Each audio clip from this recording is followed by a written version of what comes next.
Hey everybody, welcome to Tuesday. It's OCTA.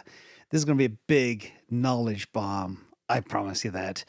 We're going to talk about all the stuff that is near and dear to my heart and causes a lot of confusion as well. We're going to also hit on a bit of on-chain, some more Bitcoin news on top of this morning's news. Welcome. We're going to talk about some ETH Supply Crunch, Sol versus ETH price potential, as well as ETH ETF price potential, nasty unlocks, some macro stuff and how we are really in a bad danger zone, liquidity, MicroStrategy, and how the stock market is going to change because the bond market is dead. Super interesting. Crypto market cap is 2.61 trillion. It is a delicious day out there, everybody. I hope you're all having fun in the sun. What else? $75 billion of volume. Bitcoin is doing really well. So are other things too. And fear and greed is at 73. But again, the big story today, okay, because I get a lot of heat out there. People come in and they insult me in the comments and they say awful things, all because I know I'll explain why I do certain things. But yeah, we're in the middle of a bull market and people are beyond toxic. It's bonkers. It's bonkers. Anyway, I just share data that I believe in and that works for maximizing alpha. And this is not financial advice. Let's talk about Patreon for 1 second. Thank you to the team behind me from Sam's uncle, the best Patreon. Thank you, Sam, for being in here. Now we're going to start with the ugly news and the unlocks. Some of these things just unlock every single week. It's almost boring telling you about them, but there's some big nasty ones too. HFT, 3.3% unlock at Glimmer, 0.32. Aptos, another 2.6%. Immutable X, 1.7%. Cyber, 4%. Stark, 5%. Arbitrum 3.2%, and Ape 2.48%. Ape is always raining coins on you. And you wonder why things like these newfangled L2s haven't gone anywhere this year. Inflation. Very simple. Anyway, let's look at a bit of macro. Get this out of the way before we get into the hardcore crypto stuff. ISM Manufacturing is deep in the danger zone, down around 48. That is ugly. Under that red line is ugly. That means manufacturing is not growing. There's still services, but all eyes are on manufacturing right now. Not only do we have another bank crisis incoming, but we have a manufacturing crisis. But if you ask any government official or any Fed official, the economy is fine. It's not.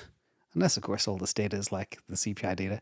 Anyway, GDPNow came out based on this dismal economic data. And the Atlanta Fed slashed projections for GDP growth. And we have a big job report on Friday, which may move markets, especially if the number falls below consensus forecast of about 190,000. Remember as well, these job reports, they'll say, oh, we created 190,000 new jobs. 12 weeks later, they'll tell you, we didn't actually create any. So it's just farcical. Anyway, I hope I don't get cancelled because of that. But anyway, that's GDP news. Another view of sentiment out there regarding the economy. This is the Chicago Manufacturing PMI, and it plummeted in May to 35.4, the lowest reading since May 2020. We know what was happening in May 2020, if we all remember. And thank you as well, by the way, Sir Winston, T&D Tesla, Anglo Blackson, and One Fit Pork Chop. Thank you all for coming. And everybody else is out there, Kate and Sean Donnelly. But what's crazy about this marks the 6th straight month of manufacturing industry contraction in the Chicago area. And there's a lot of manufacturing around there. And over the past 45 years, a reading this low has only ever occurred during a recession. Okay, so maybe this time is different, or the data is wrong. This data is right, but the other data that says everything is fine is wrong. Because it's not. I need that little character with the sitting on the chair in the house with the flames all around. And another proof point of where we are. This is from Econometrics. Q1 2024 GDP growth up 0.31%. Remember, if it goes down below zero, that's recession territory 2 quarters in a row. That is bad. And it's not a recession, but the US is definitely on the low end of growth historically, and we could easily tip into it. Okay, that was the ugly news. Let's get on to some of the bad news. And there's very little. I categorize this as bad because I couldn't really find a lot of bad news. Global liquidity is still calm. We had about, over the last 3 or 4 weeks, About 750 billion added, but no big spike yet. But it's coming. So we'll watch that carefully. Now let's get into the good news, ladies and gentlemen. Fear and greed. It is now at 73. We'll take that. That's good. Markets are pumping. Bitcoin is up. Let me see. $1,700 today. Nice move. Let's look at what happened over the last 7 days. You can see here everything divided by Bitcoin. ETH up 0.66%. We'll talk a lot about ETH today. Binance up big. Ton up big. Uniswap up big. And the rest, when you see pink, is just down a fraction, down a hair compared to Bitcoin. The other view of the world, again, Binance at 668. We'll also talk about Binance and look at some charts as well for Binance. And everything else is kind of not bad. Bitcoin 70,600, up 1.66% for the week. And that's a big part of the focus. What's also interesting is the monthly return so far. June. Good thing people didn't sell in May and go away, as we warned not to. May was up 11.5%, and June up 5.2%, and we're only 4 days in, not even a full 4 days yet. So things are pretty good. Historically, June does about 7.6%. But as you know as well, this time is different. The returns are better than normal. Thank you for coming, Linda. Let's go. Let's talk about the money flow. It wasn't a huge week like the previous two, but digital asset investment products did see inflows for the fourth consecutive week, totaling about $200 million. And May had over $2 billion of inflows, pushing the year-to-date flows past, I think, the $18 billion mark for the first time on record. And volumes are down for the week, though. We'll talk more about activity on chain as well in a minute. But volumes were low, but the money is still flowing in, which means, I don't know, money flow is important. Volume doesn't matter as much. Let's look at the different assets as well. As usual, Bitcoin saw 148 million come in. Short Bitcoin, another week of outflows, 3.5 million. Ethereum, second week of inflows following the SEC approval of the spot-based ETF with an expected July 2024 launch date. Some people believe it could happen at the end of June. So it's coming. It's coming in the next 4 to 6 weeks, pretty much. We can be sure of that. And this represents a turnaround in investor sentiment in an asset that had seen 10 weeks of outflows prior to that, totaling over 200 million. Month to date, 21.6. Week, 33 million. Still negative and basically flat for the year, but it's turning around compared to the massive monies into Bitcoin. And the other bright spot is Solana. 5.8 million in for the week, 25 million for the month. Solana took in more for the month to date than Ethereum did at 21.6. Super interesting. And again, it's a much smaller asset. And we'll talk more about faster horses and smaller horses. And all horses can be good. Some can be very slow, but people love them because it's part of maybe a cult horse or something. We'll talk more about some of those in a minute, too. A lot more to come. Let's look at sector performance. Super Silver, good to see you again. Second time today. I don't forget things. Sector performance, 30 days. Real-world assets and bridges win the last month. Not bad. And you can see Ethereum has outperformed Bitcoin also over the last month, up 22.5%, versus Bitcoin up just 10.5%. Remember, this is the last 30 days. This goes to about the 5th of the month of May. And we're the 4th of June, just so you know. Bitcoin season is still in play. We are at 33. Hasn't gone that high, so a lot of people are holding out for old seasons. A lot of people are talking about the rotation already. I think it's too early. We'll see. Now, this is a very telling chart as well. And again, it goes back to things like unlocks and token inflation, etc. Bitcoin, over the last 90 days, is up only 7.2%. But remember, we'll look at some charts in a minute. You'll see exactly about a crazy Q1. And then the last 90 days have been kind of slow, but still positive, which is great. And the winners, Ton, over the last 90 days, up a massive 146%. Floki, which is a meme, another meme, Pepe, another meme, Whiff, and then Binance, up a monstrous 55% over the last 90 days. And then we have other names like Sol, etc. Phantom did very well. Bonk is up there too. And then Bitcoin. And then to the right, you're going to see a lot of the layer 2s, etc. The Matic down there, Cardano down there, Cosmos down there, Filecoin, Tau. I made a video 2 months ago about Tau, about how it wasn't good. And now it's down 50% in 90 days. Optimism down as well. And that's just the nature of some of these new things. So don't think new is good. Relatively new is good.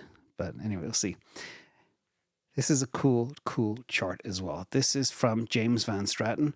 And he looked at the epochs, the historic epochs. Of course, we had the very first one that nobody really knew what it was back in the year 2010, 2011. But what he did was he compared the performance to date from the halving date of Epoch 5, which is what we're in. Some people don't count Epoch 1 or count as Epoch 0. So don't get confused between Epoch 4 and Epoch 5. We are now in official Epoch 5. And when you compare that to 4, 3, 2, and 1, you know what's very interesting? We are up 11% so far in this epoch. And I calculate that as being 44 days after the halving. The second highest ever was Epoch number 2, where it was up 10% at this point. So a lot of people out there are expecting rocket ships and expecting to be on the moon, and expecting 6-digit Bitcoin because we just finished the halving. It just takes time, everybody. Hopefully that gives you some perspective of how far we've come in this epoch. It is already breaking records from the previous 4, which is stunning. What's also stunning too is the complete lack of on-chain address activity. Historically, active Bitcoin addresses have been a reliable indicator for market phases. As I say, this time is different, ladies and gentlemen. For instance, active addresses provided insights into user engagement and the market sentiment during previous bear markets.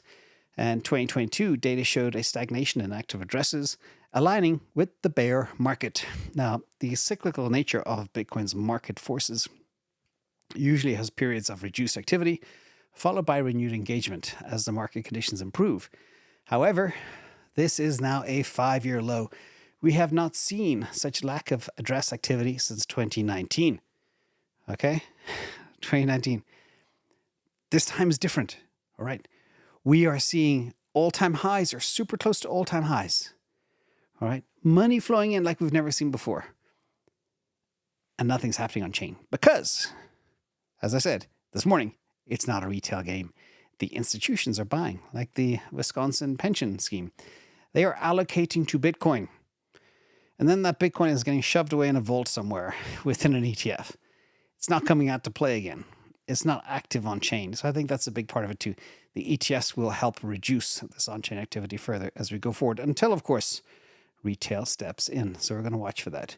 They're not fully here yet. Now, speaking of Wisconsin, this is from Crypto Slate. They believe it's still very early days yet, and a lot of other states are going to follow the Wisconsin playbook in the United States with their pension schemes.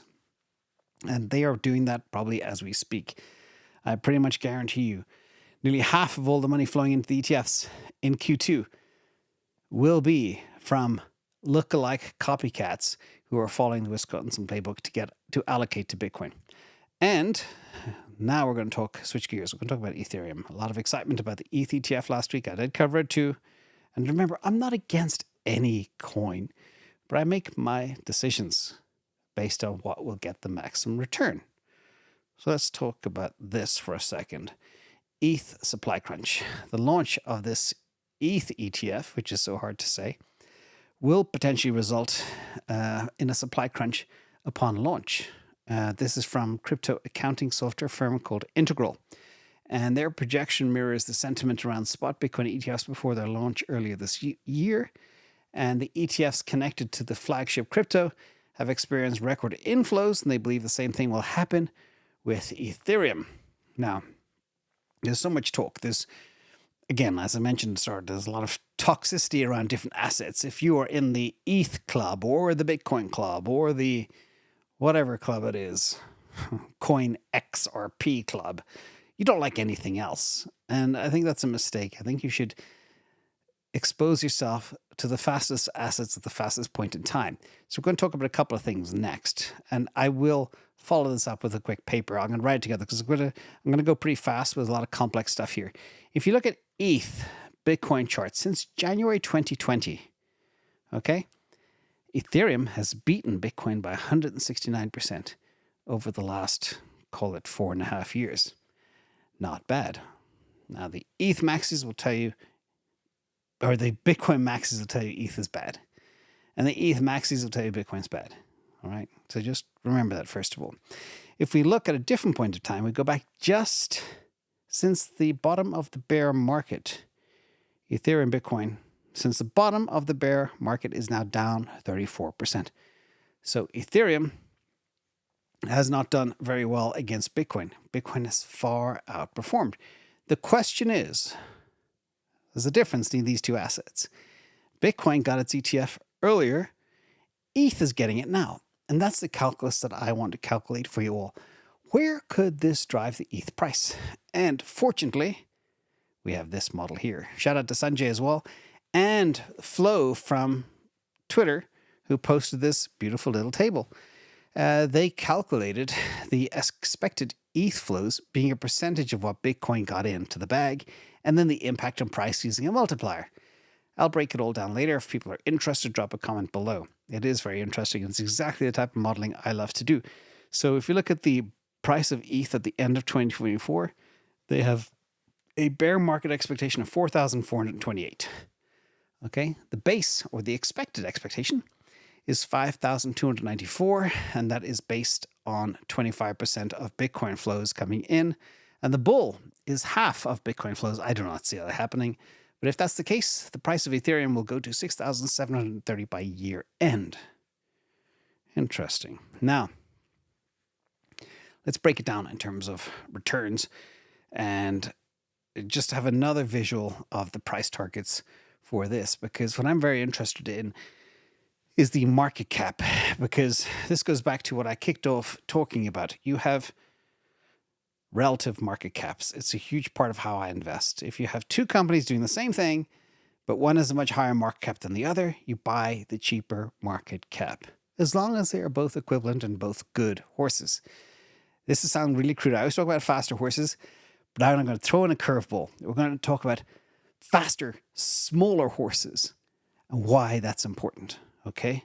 You got the 800-pound gorilla, it's Bitcoin. Then you got the number 2, call it 150-pound monkey, that's Ethereum. And then you got smaller players, got maybe some quick little squirrels running around out there. So when we look at this, you have the market cap today for Ethereum, 458 billion, 120 million tokens, and the price is $3,818. That was when I put the table together. It could be a little higher, a little lower right now. I don't know. Then the bear case expectation is a $532 billion market cap, and I can hear the groans. No, it's going to go higher than that. But trust me, I did go through Flo's chart here, and his logic is very, very solid. Then the expected case, $636 billion market cap, and the bull, $808 billion market cap. I also included the Solana market cap there today, 76 billion. Okay, number of tokens, 459 million, and the price, about 165. There's a method to the madness here. The point is, people are excited about Ethereum. Okay, and if you take Flo's price predictions, what does that mean in terms of returns? This is key. So what I did is created another table based on relative market caps and performance based on price targets as to how much of a percentage of market cap Solana could be as a percentage of ETH. And the reason I'm getting to this is to prove the point about smaller, faster horses. I'm not saying anything bad about Ethereum, but if you want to maximize your ROI, you should listen to this, because that's what we are here for. First of all, the model's market cap of ETH, you got 20%, 30%, and 40%. You got your solid price target based on this 20% of the ETH market cap that comes from here. So if we take the bear case of 532, take 20% of that, you will get this amount of 106 billion. Bear case. Based on the number of tokens, they'll give you a solid price target based on ETH of $231 if it hits market cap 20% of ETH. And that's the bear case scenario. Okay. Second of all, you've got the expected case, 20%, 30%, 40%. Your price targets will be 276 all the way up to 553. And then the third case would be the bull case, which is an $800 billion market cap of Ethereum. And you get 20% of that for 20% of that market cap, which you've been to already, by the way. That'll take us to $351. Coincidentally, back in 2023, my expected case prediction for Solana was $360.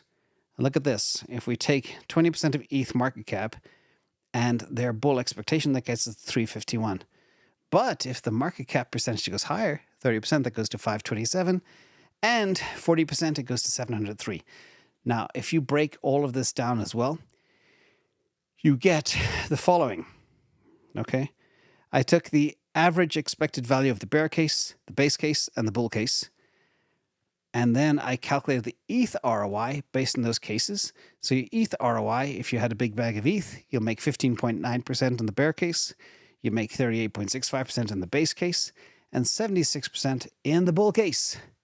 Whereas with Solana, if these things follow through, which they will, and they have done, and that's always been my premise since 2021, and it works, ROI would be 110% for the bear case for Solana versus 15.97% for Ethereum, 151% for Solana on the expected case versus 38% for Ethereum. In the bull case, 220% versus 76%. Okay? This is why I allocate to Solana, because it's a smaller, faster horse. Okay? The smaller horses go bigger when the relative market cap, crypto market cap, goes up. I hope that's clear. So you can hold on to your ETH bags. I don't care. But don't hate me for allocating to something different and faster. And by the way, nothing has even touched Solana over the last 19 months, other than maybe a meme coin, but definitely no layer 1 or layer 2. Now, we also have another model 2, the Sol Upside model, which the link will be up here after. Pull it down yourself, play with it yourself, and have fun. But here, if you look at the predictions that have been in this model now for a very long time, for years and years and years, you can see I put 3 in. One is 33% of ETH market cap will take us to 326. 50% of ETH market cap takes us to 493.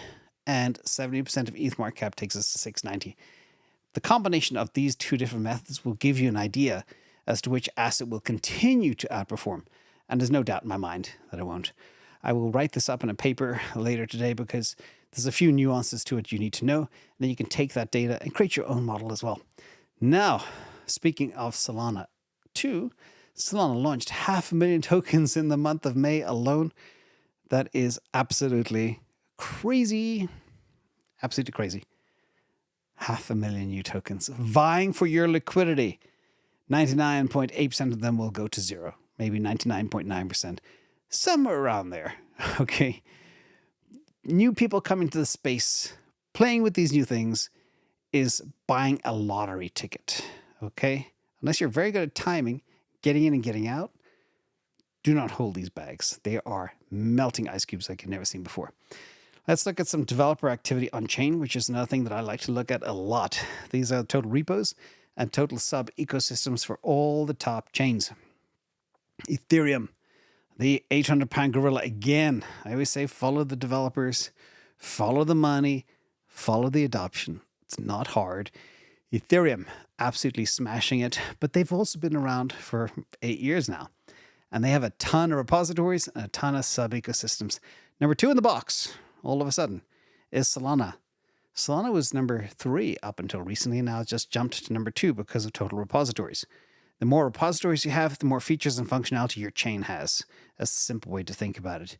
Now, what I do want to point out here, well, let's run down through the list first. So Matic is 3rd, Polkadot 4th, Near 5th, Cosmos 6th, Arbitrum 7th, Bitcoin 8th, Avalanche 9th, Optimism 10, ICP 11, etc. And you got the new chains at the bottom, Sui and Sei, that are going to take over the world. But you'll quickly notice they don't have a lot going on. Anyway, what I do want to point out, though, as well, total sub-ecosystems just exploded as well for Binance. What's going on with Binance? Big change there, too. Let's look at the chart. Binance is hitting all-time highs. We know Bitcoin is very close to all-time highs. It's about 4% away, 4.5% from where I'm standing right now, I think. But here, Binance, this is on the ATR model, and you can see it is smashing it.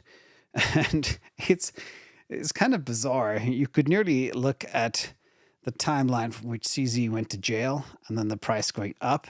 It's as if Binance will somehow do better without him. Maybe that's just the market perception, but this chain is doing very, very well. Let's look at it in a few other perspectives too. Let's look at Sol versus Bitcoin. Again, we're at level 5 on the ATR. Not far from all-time highs, not like Binance versus Bitcoin at all-time highs, but still level 5 at a total of 6 levels is very close to all-time high, which is good. Let's look at XRP. XRP, I know a lot of you love it because you hear it's going to $1,000 and you can buy it for 50 cents, and then you do the math. Oh, it's going to $1,000 and I can buy a lot of them for 50 cents.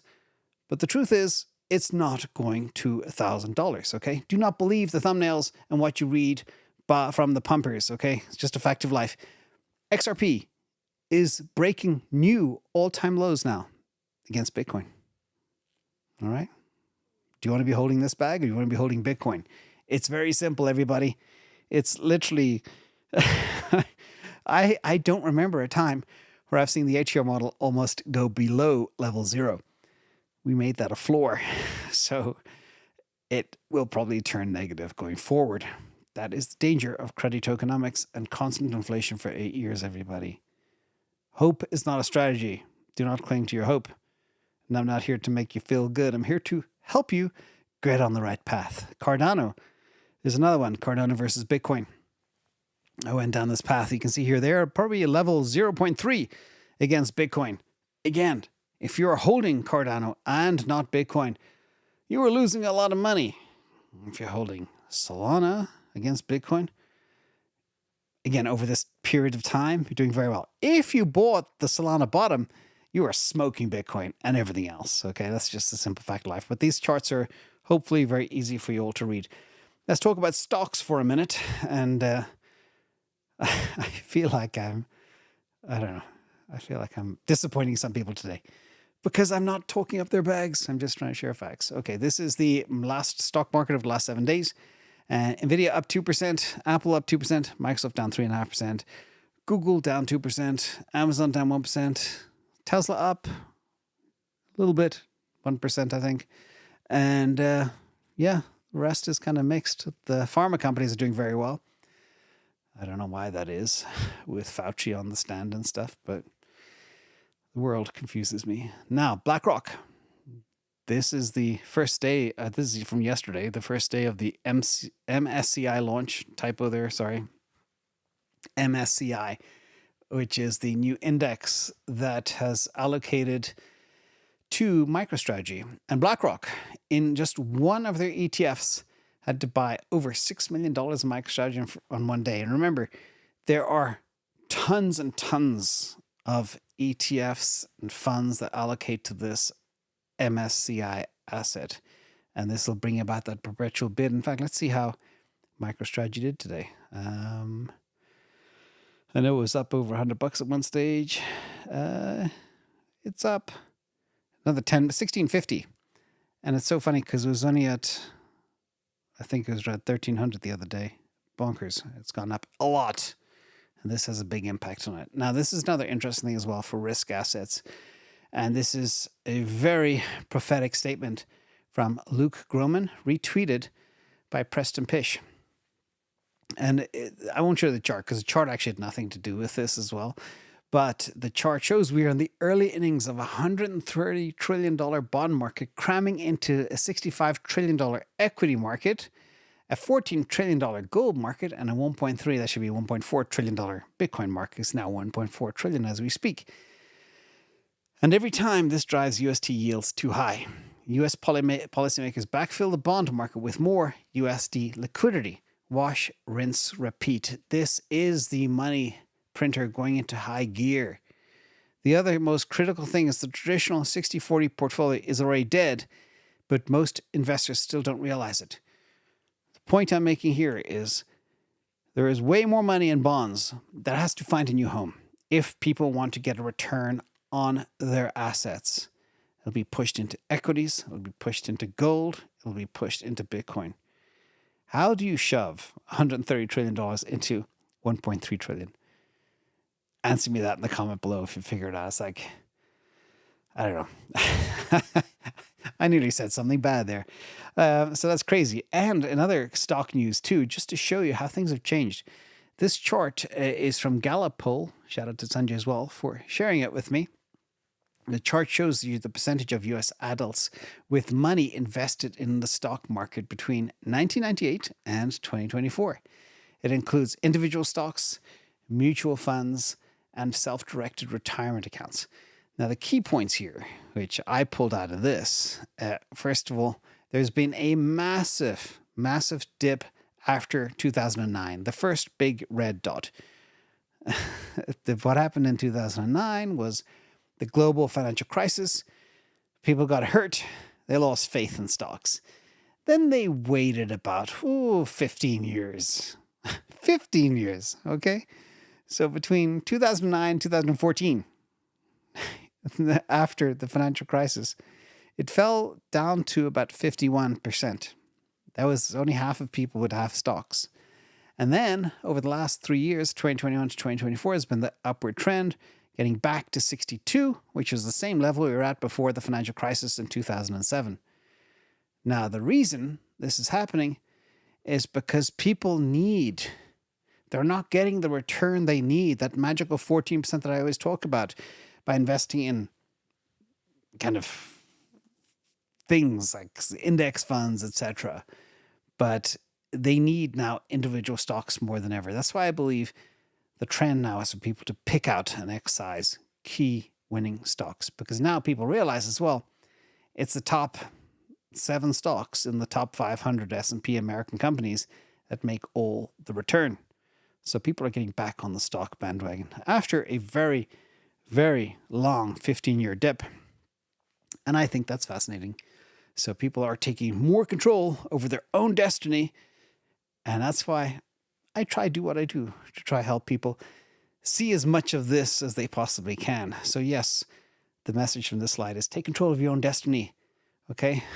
Don't assume others will take care of you. You're by yourself. Or they used to say IBM back in the day meant I'm by myself. You're by yourself. You're in charge of your financial future. That's why we talk about the best assets here.